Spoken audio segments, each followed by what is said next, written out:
നമ്മുടെ നാട്ടിൽ അധികം പരിചിതമല്ലാത്ത ഒരു അതിമനോഹരമായ എക്സോട്ടിക് ഫ്രൂട്ടാണ് മിൽക്ക് ഫ്രൂട്ട്. ഇത് നമ്മുടെ ഫാമിൽ നട്ട മിൽക്ക് ഫ്രൂട്ട് പൂത്തു നിൽക്കുന്നതാണ്. നമ്മുടെ പോട്ടിംഗ് മിക്സും ഗ്രീൻ ഗ്രാസ് വളവുമാണ് കൊടുത്തിരിക്കുന്നത്. ഇലയുടെ ഉൾഭാഗത്തിന് ഭംഗിയുള്ള ബ്രൗൺ കളറാണ്. പഴുത്ത മിൽക്ക് ഫ്രൂട്ട് മുറിക്കുമ്പോൾ ഉള്ളിലെ പൾപ്പ് പാലുപോലെ മൃദുവും ക്രീമിയുമായിരിക്കും. അതുകൊണ്ടാണ് ഇതിന് മിൽക്ക് ഫ്രൂട്ട് എന്ന പേര് ലഭിച്ചത്. മധുരമുള്ള വളരെ വ്യത്യസ്തമായ രുചിയാണ് ഇതിന്റെ മറ്റൊരു പ്രത്യേകത. പഴം മുറിച്ചു നോക്കുമ്പോൾ വിത്തുകൾക്ക് ചുറ്റുമുള്ള ഭാഗം നക്ഷത്രാകൃതിയിൽ കാണുന്നതിനാൽ ഇതിനെ സ്റ്റാർ ആപ്പിൾ എന്നും വിളിക്കുന്നു.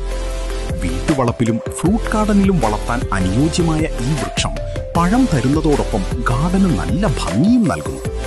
ഇത് നമ്മുടെ നഴ്സറിയിൽ കവറിലുള്ള മിൽക്ക് ഫ്രൂട്ടാണ്. അതും കായ്ച്ചു തുടങ്ങിയിട്ടുണ്ട്. വ്യത്യസ്തമായൊരു ഫ്രൂട്ട് നിങ്ങളുടെ ഗാർഡനിലും വേണമെങ്കിൽ മിൽക്ക് ഫ്രൂട്ട് പരീക്ഷിച്ചു നോക്കാവുന്നതാണ്.